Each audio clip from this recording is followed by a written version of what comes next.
Ever wondered why we spend nearly a third of our lives in a state of unconsciousness? It's a question that has puzzled scientists and philosophers alike for centuries. This enigma that we call sleep, as it turns out, is anything but unproductive downtime. In fact, it's deeply intertwined with our physical and mental health.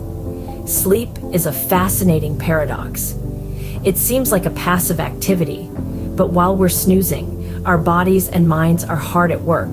It's a time of restoration, repair, and rejuvenation.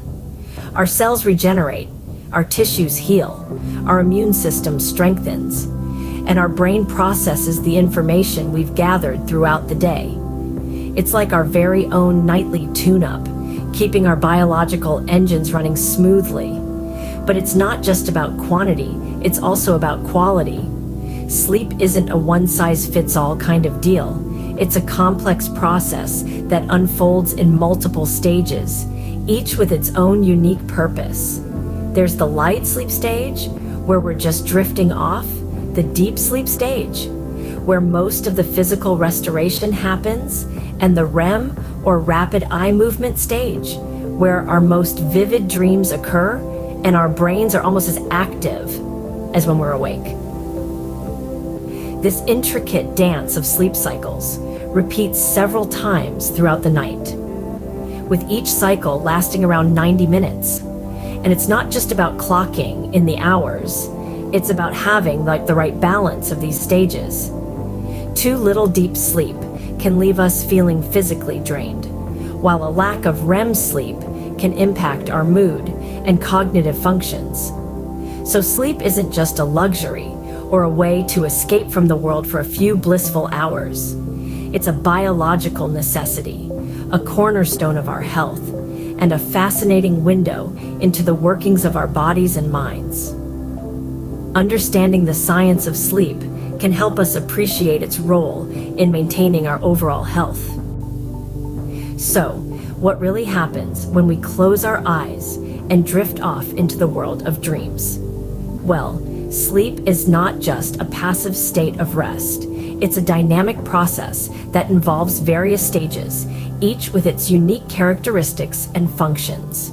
The two primary types of sleep are rapid eye movement, or REM sleep, and non-REM sleep, each offering its own array of benefits. Non-REM sleep is further broken down into 3 stages. The first stage is a transition from wakefulness to sleep. This is followed by the second stage, a light sleep where our heart rate slows and body temperature drops. The third stage is deep sleep, where the body focuses on physical restoration, tissue repair, and growth. Then we have REM sleep, often associated with vivid dreams. This is when our brains kick into high gear. Our eyes dart back and forth, and brain waves mimic activity similar to when we are awake. This is the stage where memory consolidation occurs, a key process where our brain sorts and stores new information. During these different stages, our bodies undergo significant physiological changes. Our heart rates fluctuate, our brainwave activity varies, and muscle activity changes. It's like our bodies are conducting a symphony, each part playing its role in harmony to ensure we wake up refreshed and ready to take on a new day. Sleep is not just about physical restoration. It's also vital for cognitive functions such as learning and memory. Studies have shown that during sleep, our brains replay the day's events, strengthening neural connections that form our memories. This process, known as memory consolidation, is crucial for learning new information. So, if you're studying or trying to master a new skill, a good night's sleep could be your secret weapon. As we can see, sleep is a crucial component of our cognitive functioning and overall well-being. Not just a time to recharge our physical batteries, sleep allows our minds to process, learn, and grow. It's a fascinating, complex process that underscores the importance of a good night's rest. Now that we understand the science behind sleep, let's delve into how much sleep we actually need.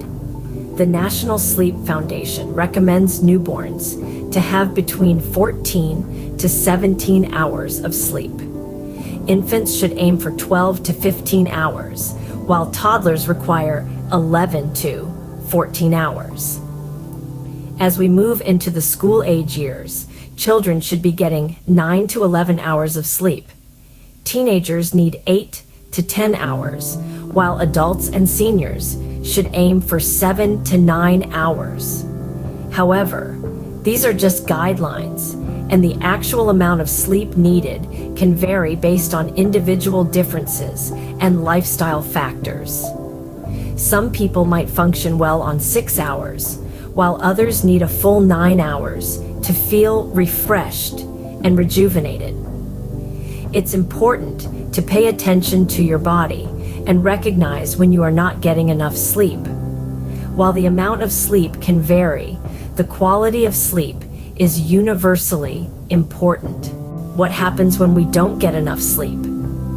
The answer is quite a lot, and none of it is good. Sleep deprivation can have a profound impact on both our physical and mental health.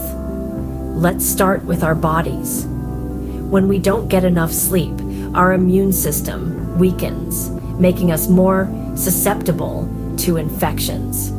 The body's defenses are unable to function at their peak, leaving us vulnerable to common colds, the flu, and other illnesses. Moreover, the lack of sleep can increase our risk for chronic conditions.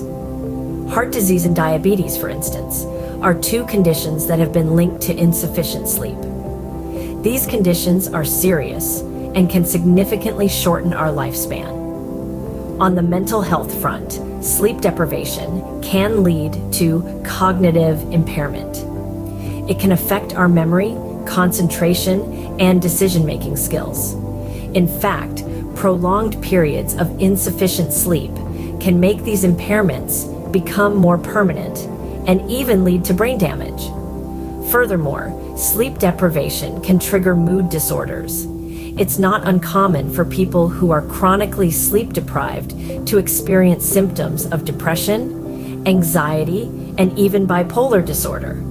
It can make us irritable, short-tempered, and less able to cope with stress. In short, sleep is not a luxury, it's a necessity. It's as important to our health as eating a balanced diet and getting regular exercise. Clearly, skimping on sleep can have serious repercussions for our health. Armed with this knowledge about sleep, how can we ensure we're getting enough of it? It starts with good sleep hygiene. Consistency is key. Aim to maintain a regular sleep schedule, even on weekends. Make your space sleep-friendly, cool, dark, and quiet. And be mindful of what you consume. Avoid stimulants like caffeine and alcohol close to bedtime. These small changes can make a big difference. Remember, prioritizing sleep is prioritizing health. Sweet dreams.